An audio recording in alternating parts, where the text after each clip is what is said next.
Iron जो होता है वो बहुत ही इम्पॉर्टेंट तत्व होता है हीमोग्लोबिन के निर्माण के लिए। और आयरन हमारी बॉडी नहीं बनाती है, वो हमें बाहर से ही लेना रहता है। आयरन और हीमोग्लोबिन का बहुत ज़्यादा इम्पोर्टेंस है प्रेगनेंसी में।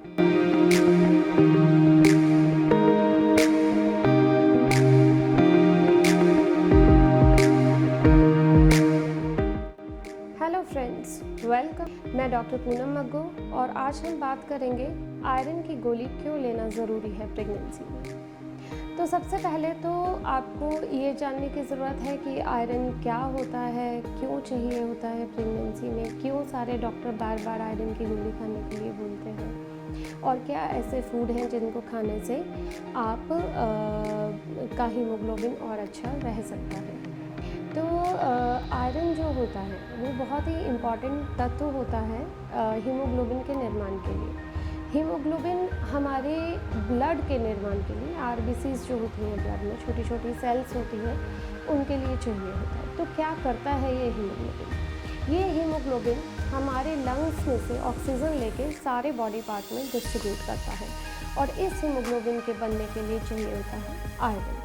और आयरन हमारी बॉडी नहीं बनाती है, वो हमें बाहर से ही लेना रहता है। जब गर्भ के अंदर बच्चा होता है तो महिला की बॉडी में बहुत सारे चेंजेस होते हैं। एक तो ब्लड वॉल्यूम बढ़ता है जिसकी वजह से हीमोग्लोबिन या आयरन की रिक्वायरमेंट बढ़ती है। दूसरा, नवजात शिशु के लिए भी, उसके निर्माण के लिए भी आयरन की ज़रूरत होती है क्योंकि उसको भी ब्लड चाहिए। तो इसीलिए आयरन और हीमोग्लोबिन का बहुत ज़्यादा इम्पोर्टेंस है प्रेगनेंसी में। एक और चीज़, डिलीवरी टाइम पे ब्लड लॉस होता है। कई बार ये ब्लड लॉस नॉर्मल से ज़्यादा भी हो सकता है, जो कि जानलेवा भी हो सकता है। अगर आपका शरीर तंदुरुस्त है, आपका हीमोग्लोबिन अच्छा है, आप में आयरन की कोई डेफिशिएंसी नहीं है, तो आप ब्लड लॉस नॉर्मल से ज़्यादा भी झेलने की क्षमता रखती हैं। लेकिन अगर आपका हीमोग्लोबिन पहले से ही कम है तो ब्लड लॉस के काफ़ी सारे हानिकारक प्रभाव शरीर पे हो सकते हैं और ये जानलेवा भी हो सकता है। अब चलिए जानते हैं कि आयरन आपको किन किन चीज़ों से मिल सकता है।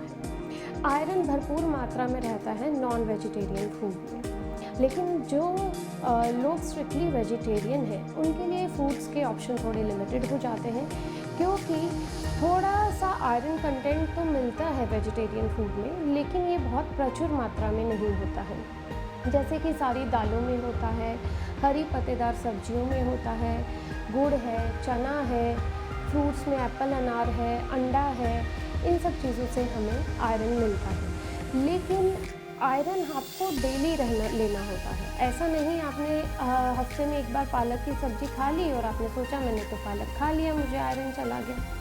तो डेली आयरन लेने के लिए आपको गोली की आवश्यकता पड़ती ही पड़ती है। हमारा ये मानना है कि पूरी प्रेगनेंसी में लगभग 100 के करीब आयरन की गोलियाँ आपको खानी होती है।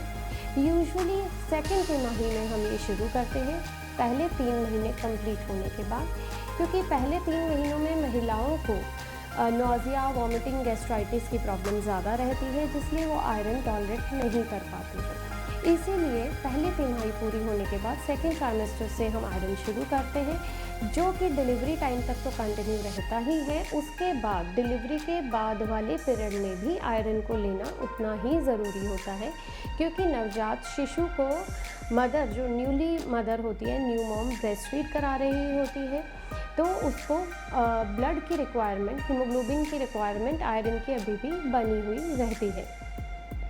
तो आयरन के जो मैंने फूड पदार्थ बताए, ये आपको डेली सेवन करना है और आयरन का अब्जॉर्प्शन यानी आप कह सकते हैं डाइजेशन अच्छा होता है अगर आप इसको विटामिन सी के साथ लें। तो नींबू पानी है, अमरूद है, विटामिन सी वाले सिट्रस फ्रूट जैसे कि मौसमी वगैरह, संतरा, ये सब में विटामिन सी रहता है, तो आयरन के साथ आपको इनको लेना है।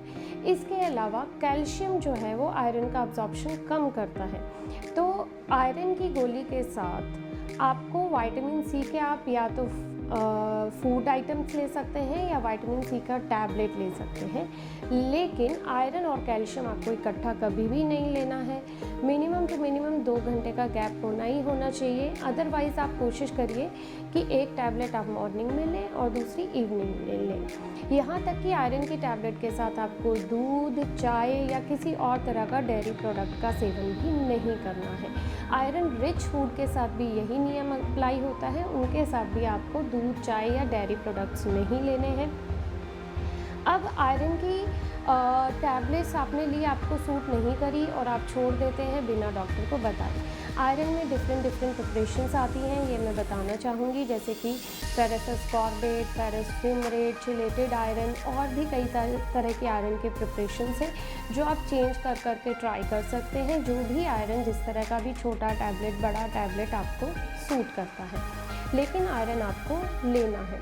और अगर आपको किसी भी तरह का टैबलेट या सिरप सूट नहीं करता है, एक घरेलू उपाय मैं आपको बताना चाहूँगी। जैसे पालक में मैंने बताया आयरन होता है, तो आप थोड़ा सा पालक लें, एक टमाटर लें, क्योंकि टमाटर से उसमें टेस्ट आएगा और थोड़ा विटामिन सी भी मिलेगा। उसको आप 1 या 2 टमाटर और पालक लेके उसको आप आधा कप पानी डाल के कुकर में सीटी लगा दें। उसके बाद कुकर खोल के आप उसको कुकर के अंदर ही जो हैंड ब्लेंडर आता है उससे ग्राइंड कर लें। फिर उसको छान कर उसमें नमक, नींबू डाल के पिए।